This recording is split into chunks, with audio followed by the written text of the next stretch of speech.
Quem chega para trazer uma análise sobre esses 11 dias de conflito em Israel é o Daniel Toledo, advogado especialista em direito internacional. Nesse momento ele está nos Estados Unidos. Daniel, muito obrigado por atender a Record News. E eu gostaria de perguntar para você quais são os reflexos dessa guerra no Oriente Médio aí nos Estados Unidos que você tem percebido, hein? Bom dia, Tiago. Obrigado pelo convite novamente. É um prazer imenso estar aqui com vocês. Bom, aqui nos Estados Unidos nós temos percebido um aumento absurdo do policiamento nas ruas, principalmente em Washington, D.C. Nós notamos ali um grande reforço da polícia, inclusive ali foram chamados policiais de outros estados para auxiliarem ali no policiamento de Washington, que é a capital aqui dos Estados Unidos. Nós percebemos em outros estados também um aumento do policiamento, principalmente aqui no Texas, onde eu moro e vivo há bastante tempo. A gente já percebeu isso aqui também. Ontem à noite, inclusive, nós percebemos as ruas bem mais vazias do que o normal. E, infelizmente, houve aquele caso lá em Nova York, onde nós vimos o dono da casa ir lá e assassinar brutalmente um menino de origem islâmica, a facadas, sem qualquer tipo de justificativa, até porque tinha 6 anos de idade. Então, a gente tem percebido, sim, um aumento aqui desse risco, não só na comunidade judaica, mas também na comunidade muçulmana. E você tem percebido aí manifestações a favor de Israel e também em questão do Hamas? Aqui no Texas não vi nenhuma, em Washington nós soubemos que houve, em Nova York nós soubemos que houve, e também no sul da Flórida, onde existe uma grande comunidade judaica, nós também soubemos que houve. Muito bem, agora nós temos imagem ao vivo da faixa de Gaza, explosões o tempo todo acontecendo, então essa guerra ainda não terminou e a gente vai recebendo cada vez mais informações em relação ao que está acontecendo por aí. Agora, Daniel, em relação aos brasileiros que estão aí nos Estados Unidos, eles se manifestam de alguma forma? Como é que está sendo a comunidade brasileira nesse momento de guerra? Eu não tenho percebido muita preocupação da comunidade brasileira, né? E a gente ontem até estava discutindo isso aqui na Câmara de Comércio, que existem alguns países que tradicionalmente não estão acostumados com conflitos, não estão acostumados com esse tipo de combate, não estão acostumados a acordar de noite com sirenes tocando e porque mísseis estão caindo ali, como o caso dos brasileiros. Então, o fato deles estarem dentro dos Estados Unidos já gera uma sensação de segurança muito grande, porque no Brasil, infelizmente, nós vivemos uma sensação de insegurança, mas na questão de insegurança pública, né? Não por causa de conflitos ou por causa de combates. Então, dentro da comunidade brasileira, eu não percebi esse tipo de preocupação, mas eu moro numa região, principalmente aqui de Houston, onde nós temos muitos indianos, nós temos muitos paquistaneses, nós temos muitos árabes, nós temos muitas pessoas que são de religião muçulmana. E nós percebemos que essas pessoas estão, sim, são famílias, crianças, enfim, vizinhos até da minha casa, eles estão, sim, bastante preocupados. Não só por um eventual ataque de alguém que possa, como aquele maluco lá em Nova York, mas eles estão preocupados de ter algum tipo de preconceito contra eles dentro dos Estados Unidos, porque eles se vestem como muçulmanos, eles aparentam, né? Eles têm os costumes deles e eles estão sim preocupados com isso, inclusive com um vizinho meu que é paquistanês. Oi, Daniel, Giovana falando aqui.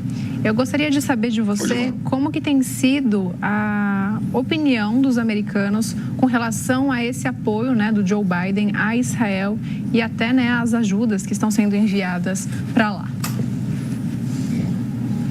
Na verdade, o apoio do Biden, ele sempre foi no sentido de não apoio a Israel, mas sim o apoio contra o Hamas e futuramente até contra o Hezbollah. E ele tem se manifestado bastante nesse sentido, tanto que ele está indo agora para Gaza. Eu, particularmente, não acho que é uma boa ideia, mas, infelizmente, o presidente Biden gosta de dar trabalho para o serviço secreto, ele resolveu ir para Gaza pessoalmente nesse momento.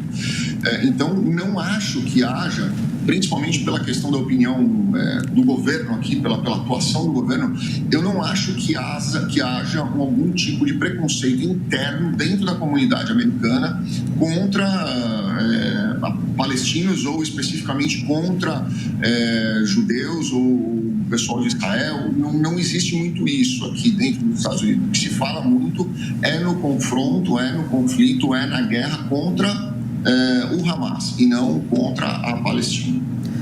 Daniel, o que se falava muito na guerra da Ucrânia com a Rússia é a questão do Tribunal Penal Internacional. Por que nesse caso o tribunal não está sendo tão citado assim como a guerra na Ucrânia? Tiago, eu particularmente, e como advogado, eu digo para você que eu não acredito muito no Tribunal Penal Internacional. Na verdade, é a mesma coisa que nós tivéssemos um governo internacional, né? Não existe forma de você imputar uma sanção se aquele determinado país não for signatário, pior, não reconhecer o Tribunal Penal, ou pior, não estiver disposto a fazer. Porque você pode ter uma condenação, como já existe uma condenação contra o Putin, ok, temos uma condenação, mas não temos como enforçá-la, né? Não temos como imputá-la, não temos como fazê-la cumprir, porque não existe aí uma forma de fazê-la sem que o país seja efetivamente reconhecido. Ali, o país reconheça o Tribunal Penal, reconheça a jurisdição e reconheça a atuação dele. Então não tem como isso ser feito. Um exemplo bem claro disso aí foi a questão do Saddam Hussein, né? Se não tivessem pego o Saddam Hussein, levado o Saddam Hussein para ser julgado, ele não seria julgado, não seria condenado e estaria até hoje lá no Iraque, né? Então, assim, não existe forma de você imputar uma sanção sem que exista outros requisitos. E muitos desses países nem sequer reconhecem o Tribunal Penal Internacional. Então, é simplesmente ali uma perda de tempo e de dinheiro colocar alguma coisa para julgar ali contra países que não são signatários. Agora, falando um pouquinho sobre a Organização Nacional, a ONU, o Escritório de Direitos Humanos da ONU, Organização das Nações Unidas, disse que o cerco de Israel a Gaza e a sua ordem para que os moradores deixassem as suas casas possam violar o direito internacional, configurando o crime de transferência forçada de civis. Daniel, gostaria que você comentasse um pouquinho sobre isso. É possível realmente violar um direito internacional com a retirada de civis lá por Israel? É uma questão de interpretação, né? Exatamente como ontem houve aquele problema dentro da ONU lá o Brasil tentou agradar um lado, depois desagradou o outro e acabou desagradando todo mundo. Esse é o grande problema da gente ficar em cima do muro e a gente não tomar um partido. Eu acho que isso, na questão de diplomacia para o Brasil, isso é péssimo, né? Eu já venho comentando sobre isso há bastante tempo. Mas a forma de interpretação, às vezes o português falha aqui. Às vezes a forma de interpretação de uma determinada situação pela ONU, ela vem se tornando cada vez mais política do que realista e do que fazer o papel que realmente a ONU deveria fazer. Então, eu particularmente não enxergo dessa forma, não concordo com eles. Nós estamos falando de uma situação de conflito, nós estamos falando de uma situação de agressão injusta, inclusive, que aconteceu, e eu não acho que isso deva ser interpretado dessa forma, não. Agora, imagens ao vivo da faixa de Gaza, na frente de um hospital que o tempo todo está recebendo novos pacientes vindo de ambulâncias, de carros particulares, e a gente continua acompanhando essa movimentação por lá. Crianças, feridos, jovens, adultos, enfim, todo mundo que é vítima destes bombardeios, desta guerra entre o Hamas e Israel, estão tendo atendimento também nesse hospital. E a grande preocupação é que não falte energia nesse momento, neste posto de atendimento aí da saúde dos palestinos. E olha, Israel anunciou que fez novos bombardeios contra alvos do Hamas na faixa de Gaza nas últimas horas. Por conta disso, a movimentação no hospital também é grande. Segundo os militares israelenses, entre os alvos está um banco usado para financiar o grupo terrorista. Daniel, agora me fala uma coisa, esse grupo terrorista, o Hamas, ele continua recebendo financiamento? Quem é que continua mandando e enviando armas e suprimentos para esse grupo manter essa resistência nesse conflito? Tiago, a política ou até mesmo a questão das relações internacionais ela é muito curiosa, né? Porque existem diversos países que financiam essas organizações terroristas. O Irã é um deles, né? A própria Rússia seria um deles, aí, segundo informações que a gente tem aqui nos Estados Unidos.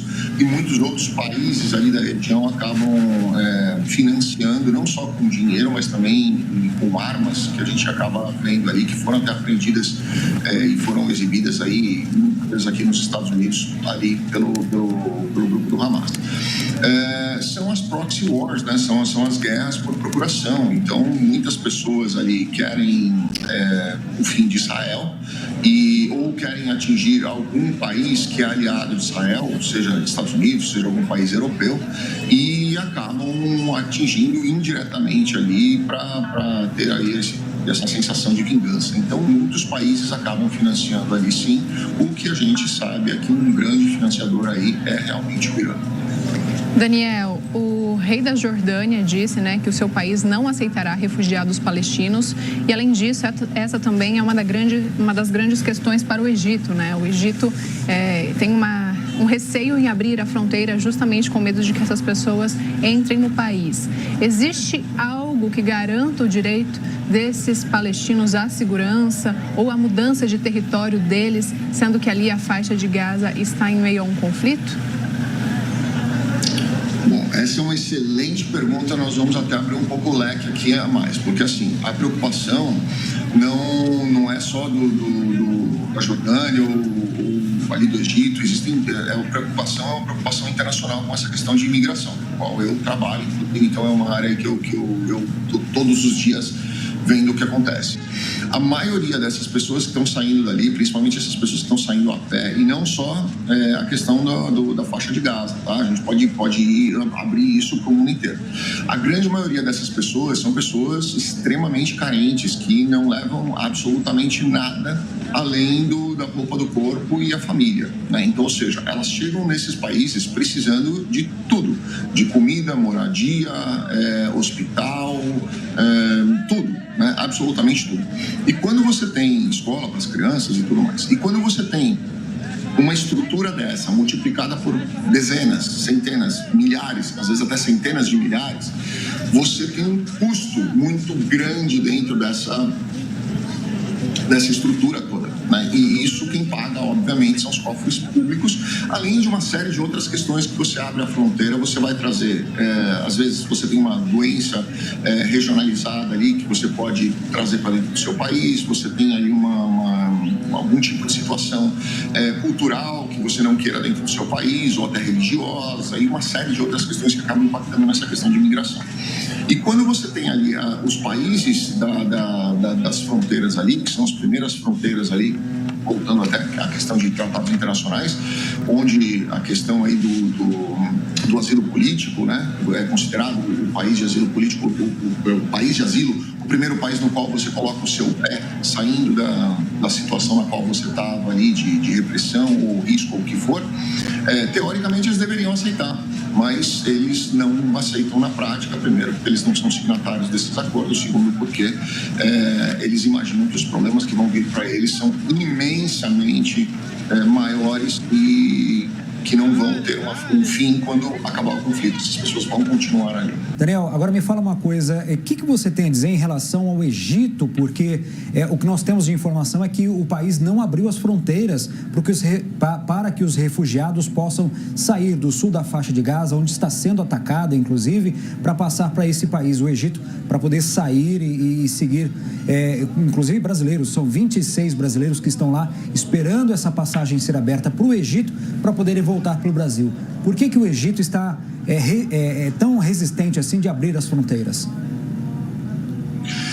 Tiago, existem outras questões aí também que acabam impactando o Egito, né? Não só a questão da imigração de pessoas que vão entrar ali e ficar ali, muitas vezes até ilegalmente, como a gente comentou antes, consumindo aí os recursos públicos, né? Seja de saúde, seja de educação, de moradia e tudo mais. Mas nós temos também a questão aí dos riscos para o Egito de abrir as fronteiras e virar um alvo do Hamas, né? E do Hezbollah também. Então nós temos aí um grande risco que o próprio governo do Egito acaba enxergando para ele próprio, né? Será que ele quer levar para si esse conflito? Será que ele quer virar alvo da indústria terrorista? Será que ele quer o povo dele envolvido nesse tipo de situação?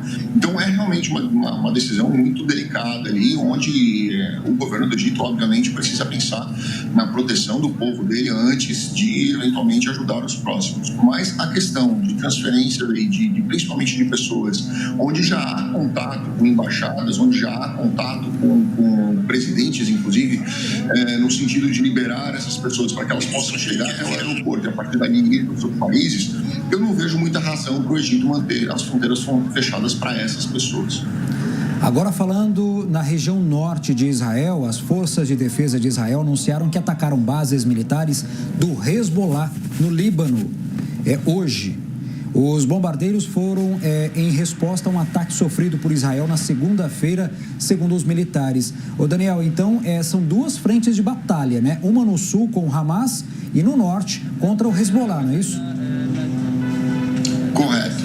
E nós temos aí também a declaração do Hezbollah ontem dizendo que aguardava apenas a ordem do Irã para poder entrar de vez em Israel. Então, quer dizer, a chance de um escalonamento desse tipo de conflito ela é muito grande.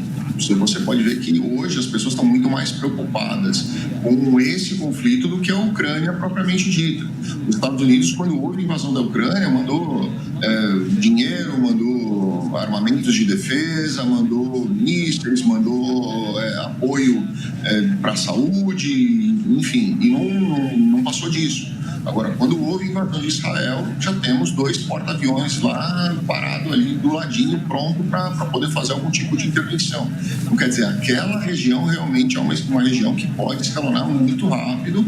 Tradicionalmente, historicamente, nós já temos conflitos ali e esse é o tipo de conflito onde a gente pode sim ver um combate mais acirrado, talvez até nuclear. O que a gente tem ouvido aqui dos especialistas, inclusive você citou nesse assunto, é que o Irã acaba financiando principalmente o Hezbollah e, consequentemente, o Hamas também. Agora, quem pode influenciar o Irã para que ele não faça esse tipo de financiamento desses grupos terroristas? A relação do Irã com o resto do mundo pode ser uma coisa que possa impedir que essa guerra continue? É muito difícil te dizer isso, Thiago, mas eu vou te falar a minha opinião hoje, né? Eu acho que de todos os países, inclusive do BRICS, o país que tem melhor relação com o Irã, vou refazer até minha frase, não é o país que tem melhor relação, mas é o país onde tem uma relação menos conturbada com o Irã, mais leve com o Irã, é o Brasil. Né? Então, eu acho que se há alguém aí que possa, de repente, tentar conversar nesse sentido, é realmente o Brasil ou a Rússia. Eu acho que nem a China tem aí um poder de intervenção tão grande no Irã como o Brasil e a Rússia teriam nessa questão pessoal. Né? Mas não acho que os iranianos sejam culturalmente, até religiosamente, propensos a escutar alguma coisa no sentido de não invadir Israel. Isso já é uma questão histórica, religiosa, está dentro deles há muito tempo. Não acho que eles estejam com os ouvidos abertos para isso, não. Daniel, o Palácio de Versalhes, na França, precisou hoje ser novamente esvaziado às pressas e fechado por ameaças à segurança. Como que está essa situação aí nos Estados Unidos? Vocês também estão recebendo esse tipo de ameaças? Como que está a situação aí nesse quesito? Aqui ela está esquisita. Ela não existe aí uma declaração pública oficial, porque tudo a gente recebe no telefone aqui quando há algum tipo de ameaça, ou furacão, ou algum tipo de violência, ou algum shooting, a gente sempre recebe no telefone. Ninguém recebeu absolutamente nada por enquanto, né? E tomara que realmente nem recebam. Mas a gente percebe que as pessoas estão preocupadas porque o policiamento aumentou significativamente, principalmente nas grandes cidades, né? Então a gente tem percebido isso, a gente tem visto muitas polícias, muitos carros de polícia andando principalmente por áreas onde a gente costuma ter maior movimento, e essas áreas que têm maior movimento, justamente elas estão muito vazias nesse momento. Então a gente tem percebido que as pessoas instintivamente têm se preocupado com essa questão. Uma outra informação que chega aqui para a gente é que pelo menos 15 jornalistas foram mortos nos últimos 10 dias por conta do conflito entre Israel e Hamas, segundo o Comitê para a Proteção dos Jornalistas. Em comparação, um total de 15 jornalistas foram mortos na guerra da Ucrânia entre 2022 e 2023. Daniel, esse reflexo também é muito grande em relação aos profissionais que estão trabalhando nessa guerra. temos jornalistas, temos médicos que também foram mortos em relação a isso. Então, isso tem um impacto muito grande, uma repercussão mundial em relação a isso também, porque, afinal de contas, além dos inocentes que estão sendo mortos, palestinos, israelenses, também tem profissionais que nessa guerra perdem a vida. Tiago, aí a gente precisa olhar por um outro lado, e é justamente esse lado em que a gente estava conversando ontem aqui, também dentro da Câmara de Comércio. O conflito com a Ucrânia, ele é terreno aberto, né? Se você olhar várias imagens, você vê terreno aberto. O conflito com o Hamas, ele é guerrilha, ele é dentro das cidades, né? Então, para que o exército de Israel consiga efetivamente atingir o coração do Hamas, ele precisa entrar na cidade e fazer uma vistoria prédio a prédio, casa a casa, e ali é tudo muito apertadinho, é tudo muito. A faixa de Gaza não é um lugar onde você tem um grande espaço entre as casas ou entre os prédios ali, é um lugar muito apertadinho. Até nessa própria imagem você consegue ver bem isso. Então, ali você não tem muito espaço para correr, muito espaço para fugir, muito espaço para a bala passar. Então, infelizmente, você acaba tendo, assim, um número muito maior de baixas do que você teria aí no conflito com a Ucrânia, por exemplo, que não é um conflito dentro de cidades propriamente dita. Quando eles chegam na cidade, praticamente o pessoal externo já acabou, né? Então, muita gente já saiu dali também e não tem essa condensação de pessoas e não tem esse espaço tão pequeno para ter rotas de fuga. Então, infelizmente, acaba, assim, atingindo pessoas que não têm absolutamente nada a ver com isso. Hoje, né, desde cedo, nós estamos noticiando aqui vários ataques aéreos ali perto da fronteira de Rafah, que é onde muitos estrangeiros aguardam, né, a abertura para a passagem para o Egito. Essa é a única saída restante ali da faixa de Gaza, e esses ataques estão acontecendo naquela região. Caso esses ataques causem a morte de algum estrangeiro, Israel poderia ser responsabilizado por isso? Isso é uma excelente pergunta, né? Aí vai depender de outras questões, porque, pelo que eu entendi até agora, a gente não tem muitas informações acerca dessa questão, mas vamos falar no achismo, porque isso aconteceu hoje, então um lado dizendo uma coisa, outro lado dizendo outra. Ali está sendo atacado porque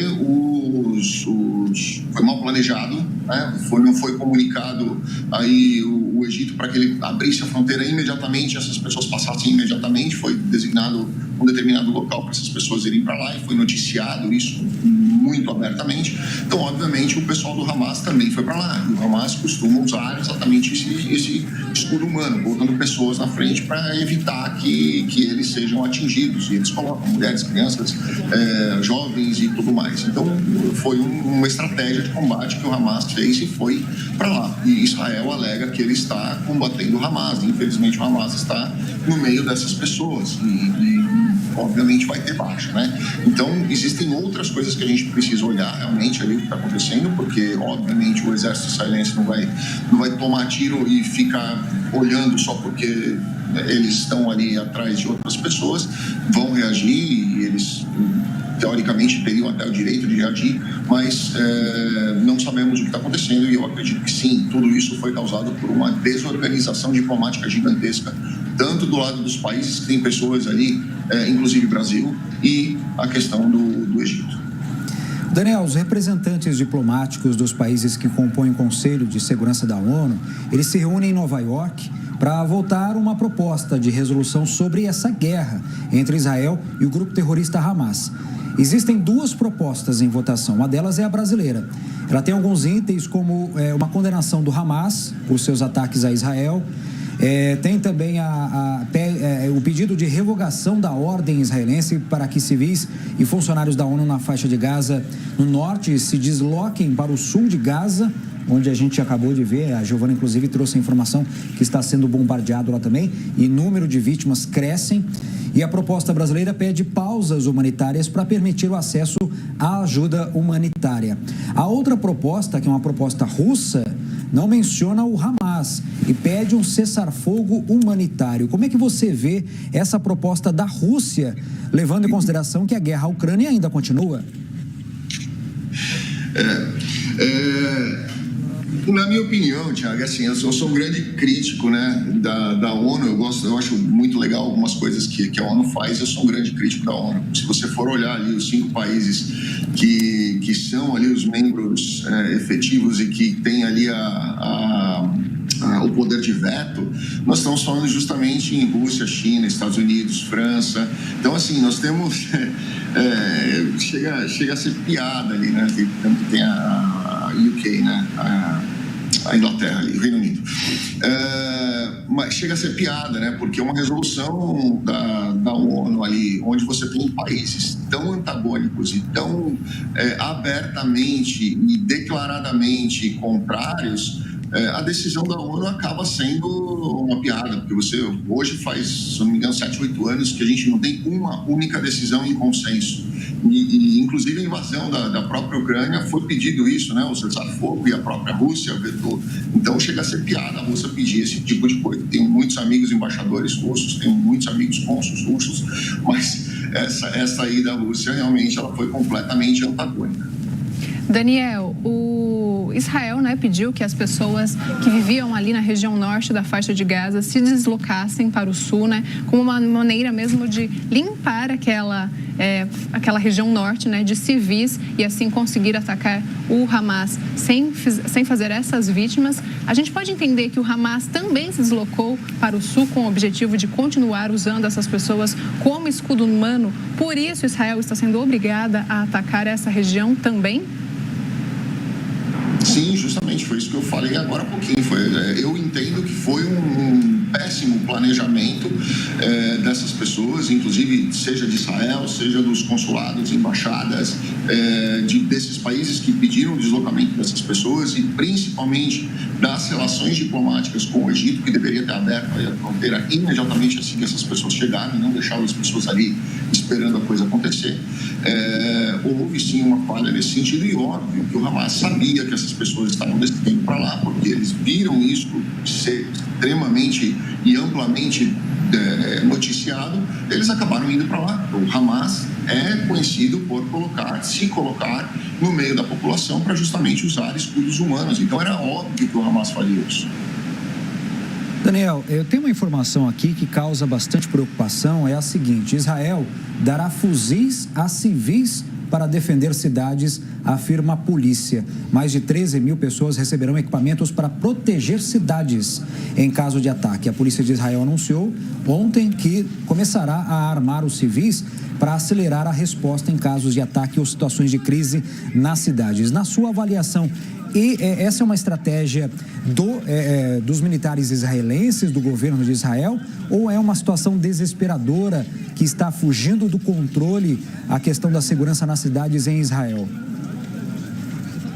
Não, Thiago, eu conheço bastante pessoas que são da comunidade judaica, que tiveram a oportunidade de ir para Israel e passar um tempo lá trabalhando em kibbutz ou fazendo algum tipo de treinamento dentro deles e tudo mais. Então, eu não enxergo isso, posso estar equivocado, tá? Mas eu não enxergo isso pelo conhecimento que eu tenho aí, não vejo isso como uma situação de desespero. Eu acho que essas pessoas realmente são pessoas que foram treinadas, são pessoas que cresceram dentro de um país que, se você olhar ali geograficamente, em volta de Israel não existem amigos, né? Não existem amigos de Israel em volta deles. Então, eles cresceram e foram estruturados e desde sempre foram induzidos a se proteger. Então, o que está acontecendo ali agora é algo no qual eles já foram condicionados e treinados desde que eram jovens. Eu não acho que seja uma medida desesperada, mas acho que seja, sim, uma medida no sentido de, olha, você foi preparado para isso, é a hora de você mostrar para que você serve aqui. É uma outra realidade, uma outra cultura bem diferente da nossa aqui no Brasil. E uma outra questão é o seguinte: o porta-voz do Hamas, ele disse que há cerca de 250 pessoas israelenses mantidos reféns em Gaza, um número maior do que o anteriormente estimado pelo governo de Israel. A questão dos reféns, isso faz com que o exército israelense diminua a sua empreitada contra o Hamas, ou você acha que isso é apenas um detalhe e que isso não vai impedir que os israelenses consigam chegar até os membros do Hamas na faixa de Gaza? Tiago, eu discordo desse número aí. Eu acho que... E eu discordo dos dois lados. Eu discordo tanto do número do Hamas quanto do número do governo israelense. Porque eu acho que o Hamas, eles têm muito mais reféns aí, incluindo os brasileiros que estão lá no sul agora, né? E a gente sabe que só não houve um bombardeio muito mais violento porque Israel está tentando manter a sua imagem com relação ao mundo, aí, como que eles são vistos pelo mundo inteiro. Mas todas aquelas pessoas que estão ali hoje, infelizmente, eles são reféns do Hamas. E o Hamas está usando essas pessoas de forma estratégica como reféns para se colocar por trás delas. Então a gente não pode pensar que são 200 pessoas ou 250, que já é um número muito alto, mas eu acho que esse número é muito maior e infelizmente nós vamos ver muitos inocentes perdendo a vida nessa situação. Daniel, nós já falamos um pouco sobre isso, principalmente com relação, né, à participação dos Estados Unidos nesse conflito. Eu gostaria de saber de que forma outros países podem atuar para ajudar na resolução, né, dessa guerra ou pelo menos na diminuição, né, desses impactos, principalmente relacionados à população civil e aos estrangeiros que estão ali naquela região da faixa de Gaza. É muito difícil responder essa pergunta primeiro porque ali existe uma questão de valor, principalmente religioso e tradicional, histórico, que supera qualquer questão diplomática que a gente possa pensar em mundo atual, né? Então é um conflito que já existe há milhares de anos, é uma disputa que existe há milhares de anos, e isso vem de geração por geração, e quando você coloca essas pessoas na mesa para discutir, essa questão histórica ela pega muito mais pesado do que qualquer outra questão diplomática. Então isso é uma questão que precisa ser superada e não é tão fácil assim. Depois disso, a gente vê que outros países poderiam até atuar de alguma forma, como por exemplo o Reino Unido, na Inglaterra, na verdade mandou lá um navio, que era um navio cargueiro antigamente, foi transformado num navio hospital para justamente poder atender as pessoas ali feridas e que pudesse ajudar de alguma forma. Outros países estão mandando ali mantimentos e remédios e tudo mais para as pessoas que estão ali sendo utilizadas como escudo humano. Mas pergunto para você, se essas pessoas não estão conseguindo se locomover, se movimentar ali dentro por causa do Hamas, quem garante que tudo isso está sendo recebido por essas pessoas mesmas e não sendo filtrado e retirado até pelo próprio Hamas? Né? Essa foi uma pergunta que a gente ouviu muitas vezes aqui nos Estados Unidos, né? Mandar algum tipo de benefício para lá agora. Do jeito que as coisas estão fechadas, do jeito que elas estão, como é que a gente vai saber que efetivamente essas pessoas que precisam estão sendo atendidas com esses recursos? Então é um grande problema, é um grande dilema e que infelizmente a gente não tem como responder. É uma guerra, não tem regras, né, Daniel? Eu gostaria de agradecer ao Daniel Toledo, advogado especialista em direito internacional, por essa análise que ele fez agora, junto com a gente aqui na Record.